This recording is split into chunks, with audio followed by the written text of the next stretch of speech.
In the headlines, the Ministry of Education determined to improve GSAT results as boys continue to perform poorly. A call for the National Youth Council to refocus its priorities, and a UNICEF program records an increase in the number of juvenile offenders referred to skills training instead of prison. I am Andrea Lee with the Channel 5 News, back with the details after this.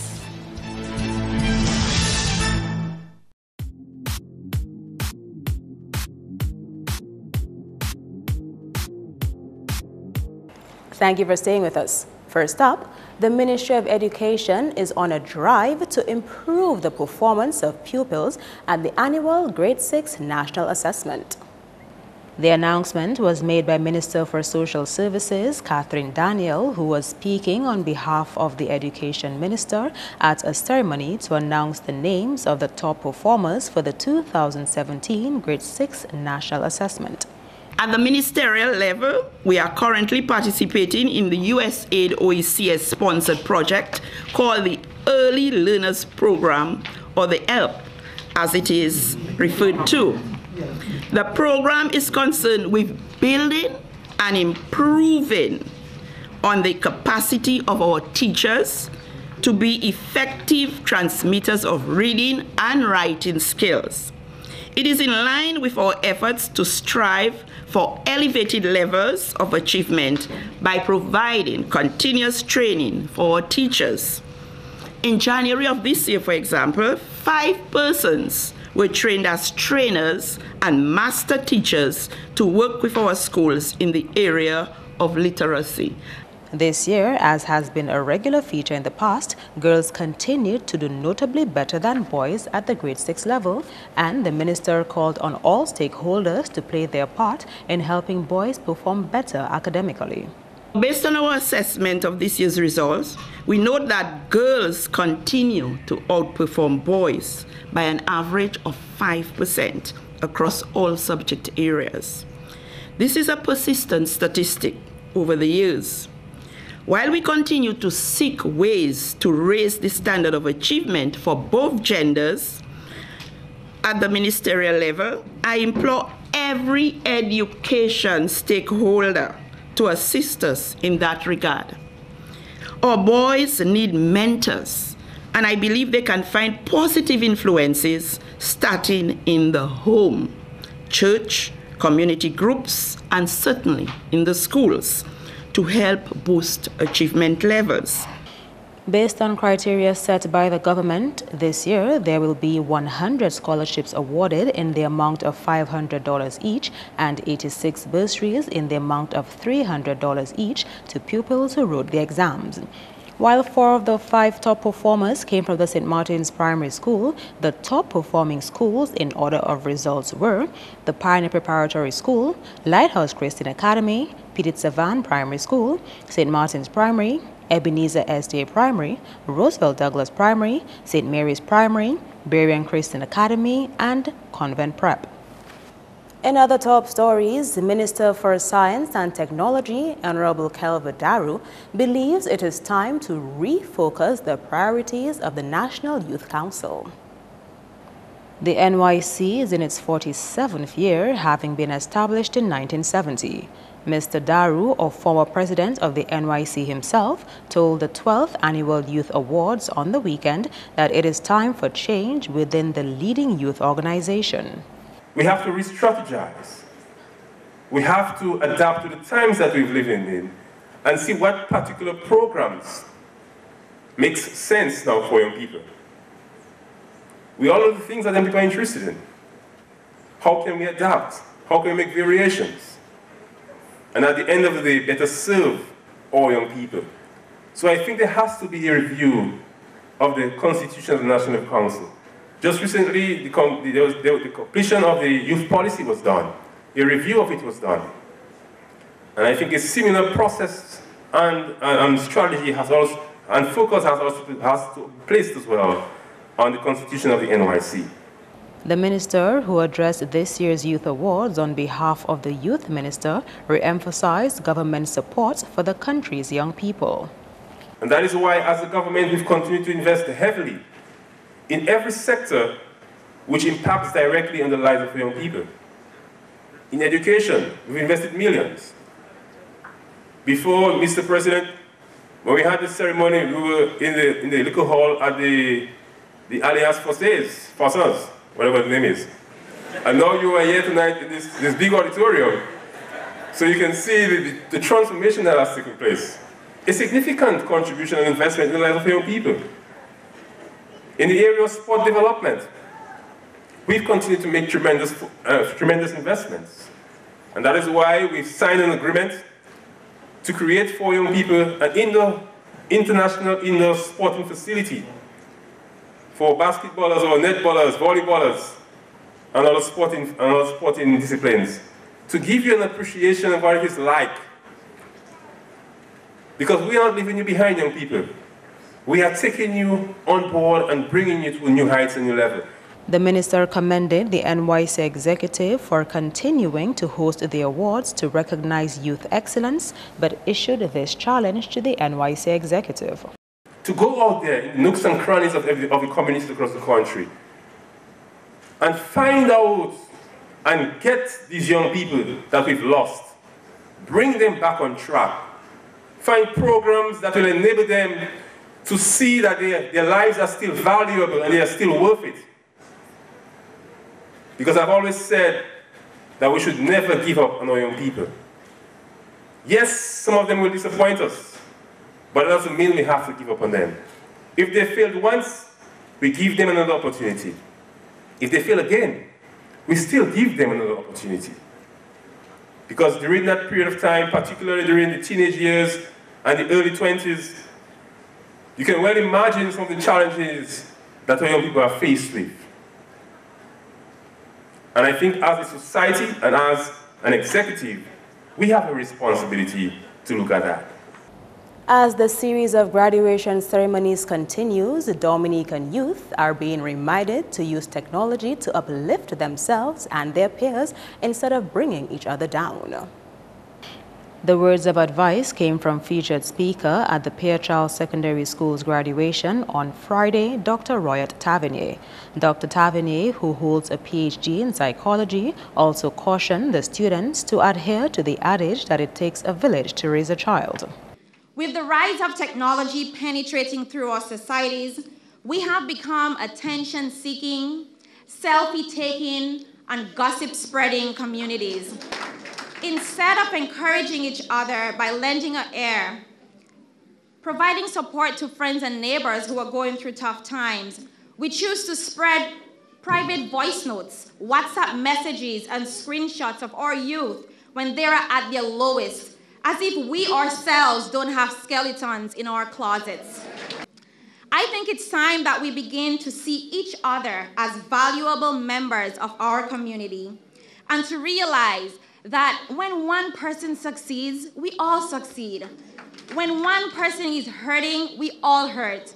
And when one person is in need, we should be willing, ready, and able to lend a hand. The PCSS graduation ceremony was held under the theme, Setting Goals to Inspire and Encourage.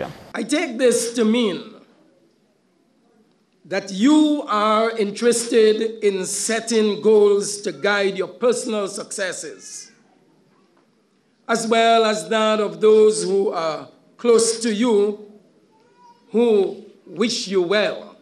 I believe that the most important benefit of setting goals isn't just achieving your goal, but rather it is what you do and the person you become in order to achieve that goal that is the true benefit.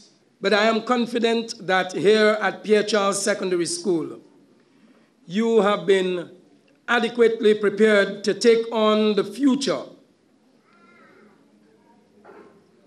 You will now be required to build on the solid foundation you have received here at your alma mater.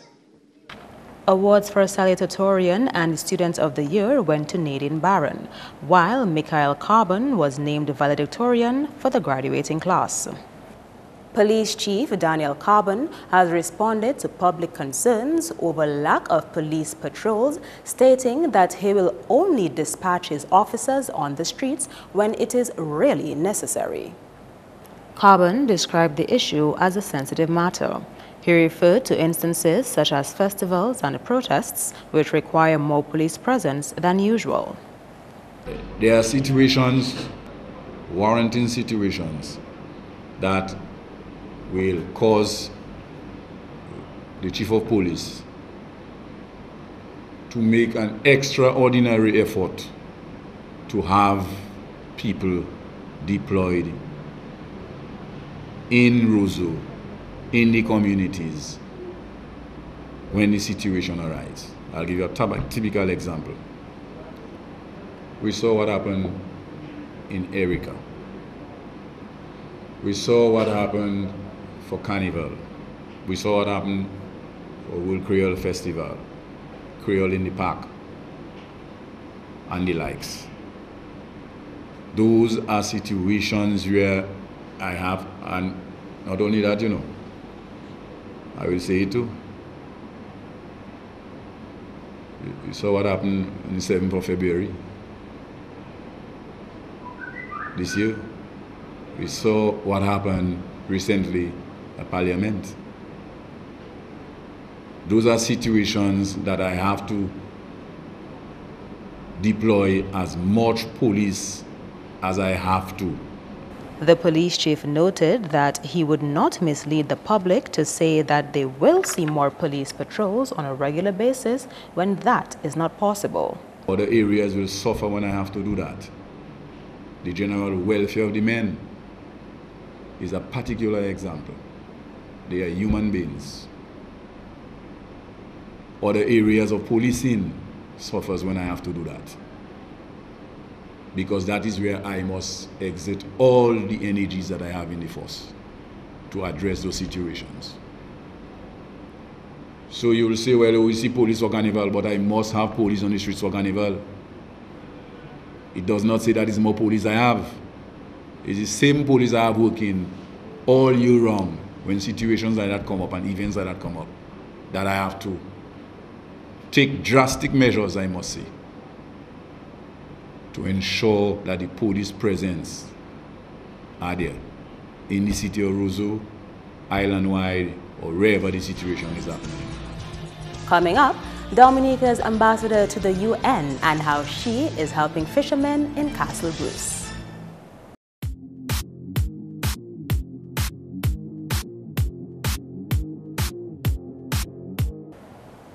Welcome back. The UNICEF-supported program From Offending to Achieving is recording an increase in the number of juvenile delinquent referrals. For the past 9 years, young offenders have been getting a second chance by magistrates as an alternative to prison. The Social Center has been implementing the program called From Offending to Achieving, or FOTA, offering life skills and vocational courses to juveniles. Coordinator Taisha Williams-Bellot told Channel 5 News it's been a vital form of rehabilitation and moves are ongoing to boost its capacity. We've had a couple girls in the past, but it's not often that we get a girl who offends or commits a crime and to be sent from the courts. One slight challenge we've had with the FOTA, it's not recognized by the law. So we're trying to get it into the law so that it will be a court annex program. You know, so the courts will have all the authority to make changes, divert the children to the FOTA program, you know. A team from UNICEF recently visited the island to assess the program and interview 2 of its success stories, and according to Williams-Bellot, the review of their work was encouraging. I think we are doing a good job, you know, because the program has not yet been shut down. So I believe we're doing a good job. So when they come in or whenever they send correspondences, it's always a positive, always encouraging the social center to continue doing what it is that we're doing with the program. Well, we had them interview 2 of our past FOTA students. If we don't have juveniles coming in from the court, then there's no need for the program, you understand?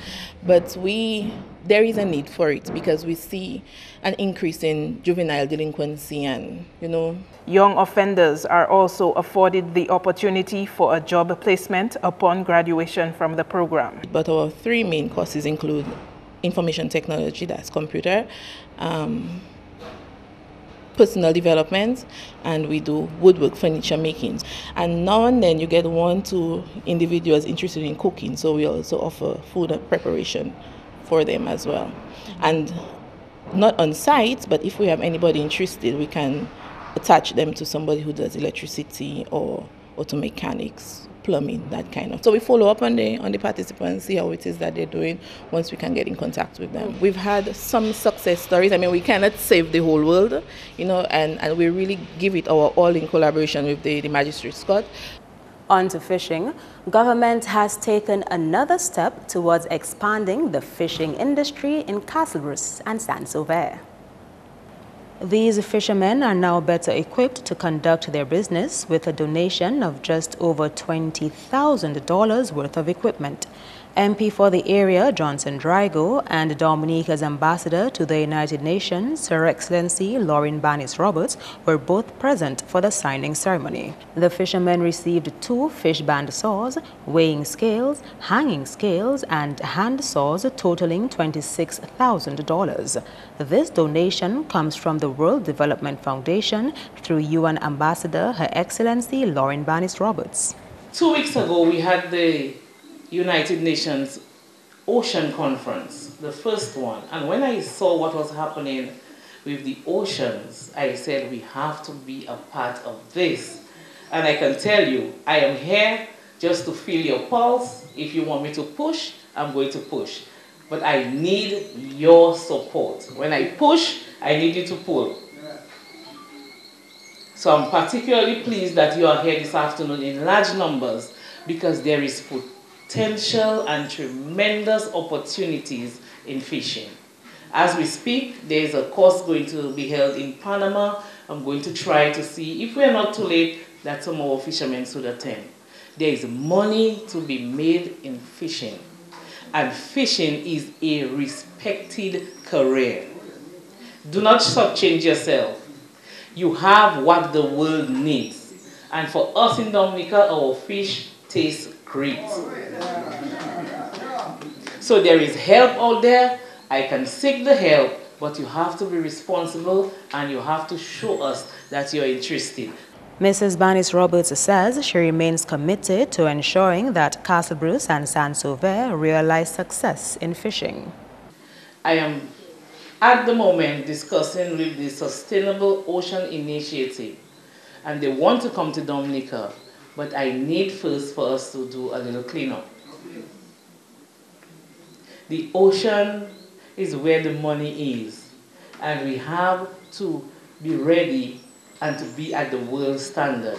Cleanliness is what we're all about. So when the reeds come in and plastic bottles, and let's clean up and do not litter.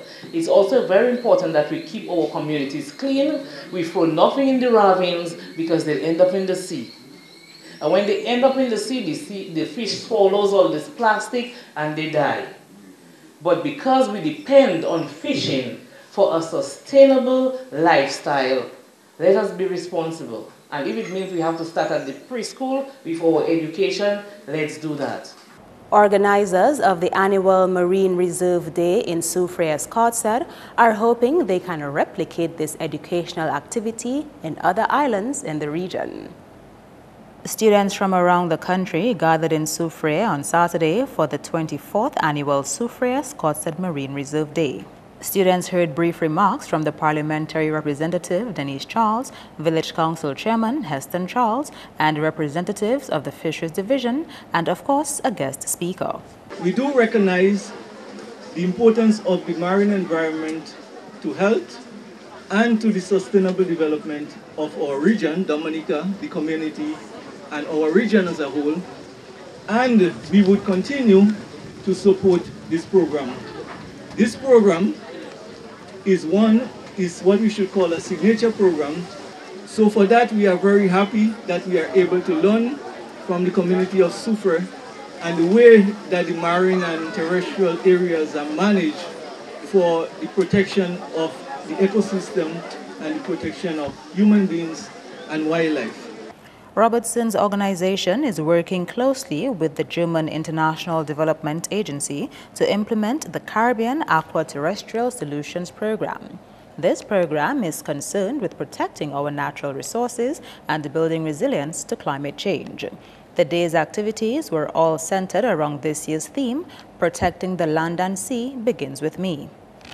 And the cultural community in Massac is now better positioned to represent Dominica's culture overseas. This as the Sibuli Massac Cultural Group received $10,000 from the parliamentary representative Rayburn Blackmore. The group, formed in 2013, consists of 32 members and first traveled to St. Lucia in 2015. The cultural group will visit Guadeloupe in July. And in the island Guadeloupe, what we plan to do there is to continue showcasing our culture, which is the motto of the group, and thereby we'll be able to meet with Guadeloupeans and Dominicans alike on the other side, learn some of what they do as their culture, and also showcase what is Dominican culture to the best of our abilities. While in Guadeloupe, although we are expected to do our showcasing of our culture, but there's an opportunity also being discussed at the moment that we may also be, guest artists in the St. Anne's Goka Festival. I'm really hoping it comes through because it's an international standard thing, and then like our World Creole Music Festival, and therefore it would further help to showcase the culture. Meantime, MP for the Maho constituency called on the wider community to provide support for such groups, as it is a means of positive development for the young people. There are many young people in the various communities throughout the country who are willing to do positive things if parents and community leaders lead them in the right direction. And I'm asking, therefore, for persons who are able to give support to groups like the Subuli Cultural Group, financial and in other forms, to actually come to the fore and to provide that support. The Sibuli Massac Cultural Group won the adult ballet and adult drumming competitions during last year's independence activities. That's news. Your sports highlights next with Kenny Williams.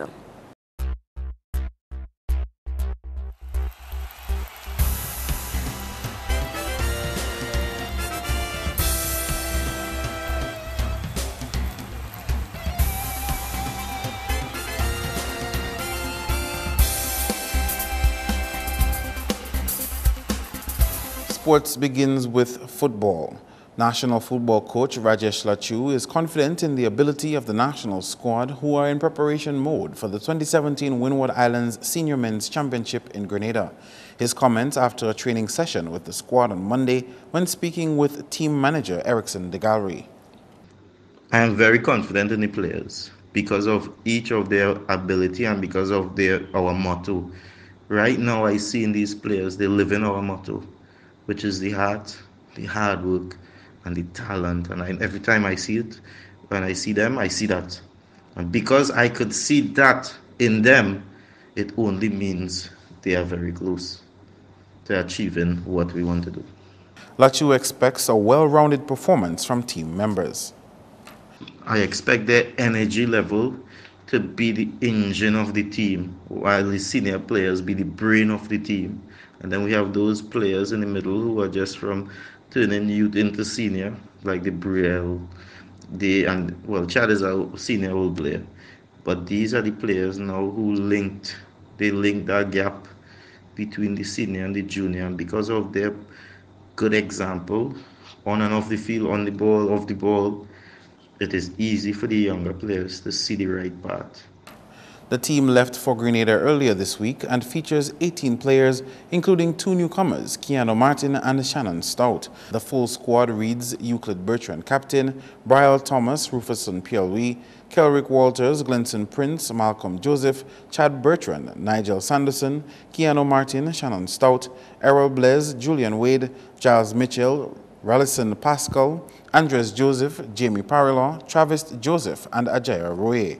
The 2017 Windward Islands Senior Men's Championship is expected to run from 26th June to 6th July.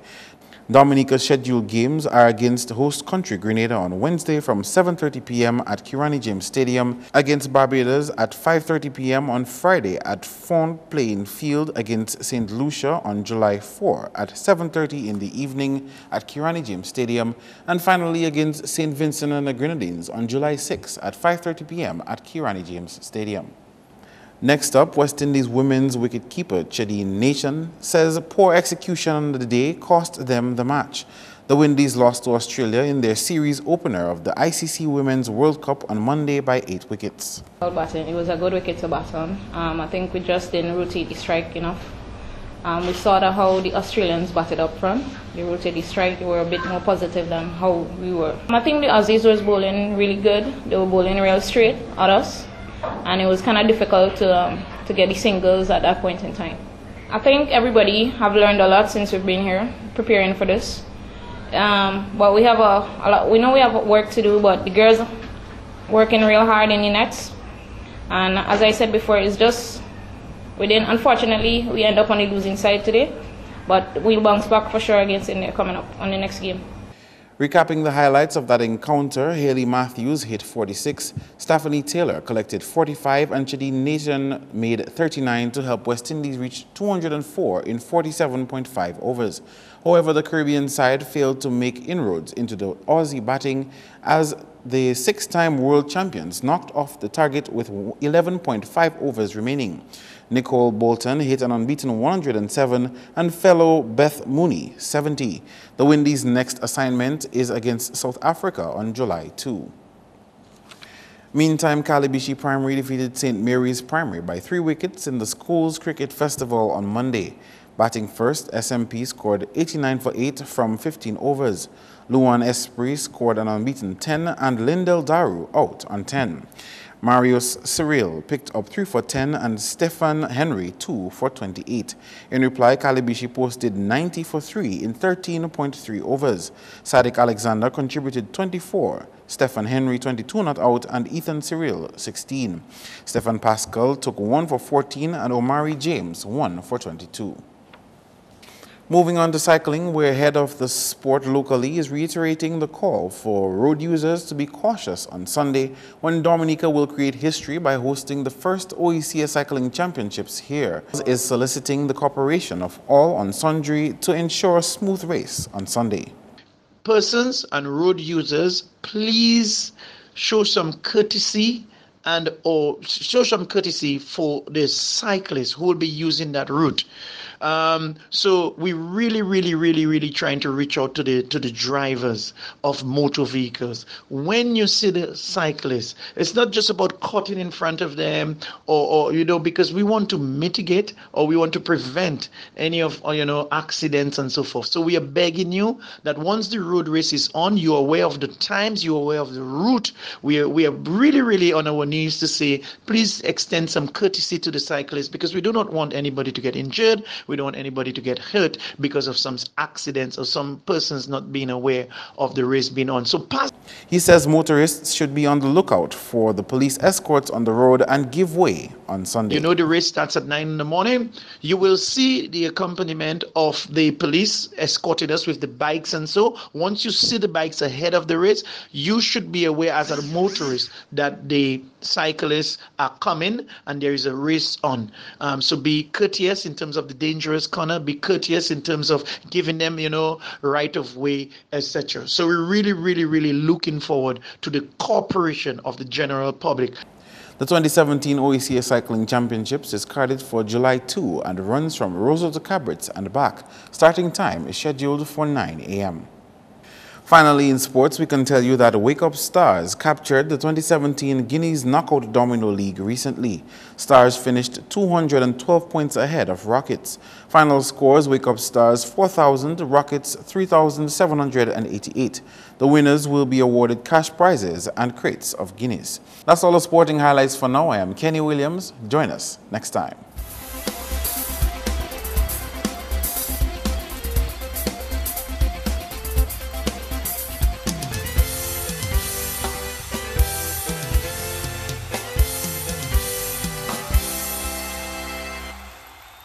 Stay tuned for your weather report.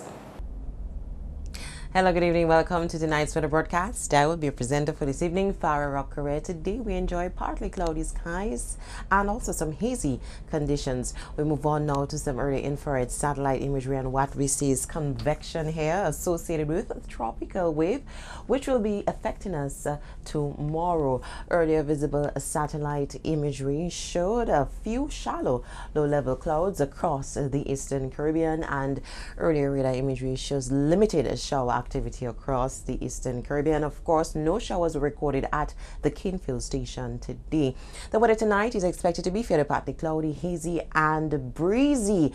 Maximum wind speeds of up to 40 kilometers per hour is expected. Now, this kind of weather is expected to persist into the earlier part of tomorrow. However, it will become increasingly cloudy, hazy and breezy with some showers and a chance of isolated thunderstorms, and of course that is associated with the tropical wave which I mentioned earlier.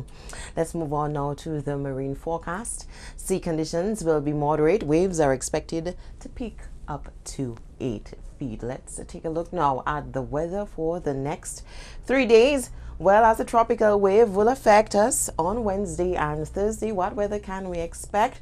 Well, as I said, on Wednesday it will start off as fairly partly cloudy, hazy and breezy with some scattered showers, and it will become increasingly cloudy with showers and a chance of isolated thunderstorms. And on Thursday it will be mostly cloudy with showers and possible isolated thunderstorms, and a relative improvement is expected on Friday. It will start off as cloudy with some scattered showers, and it become fairly partly cloudy with a few brief showers and again hazy conditions.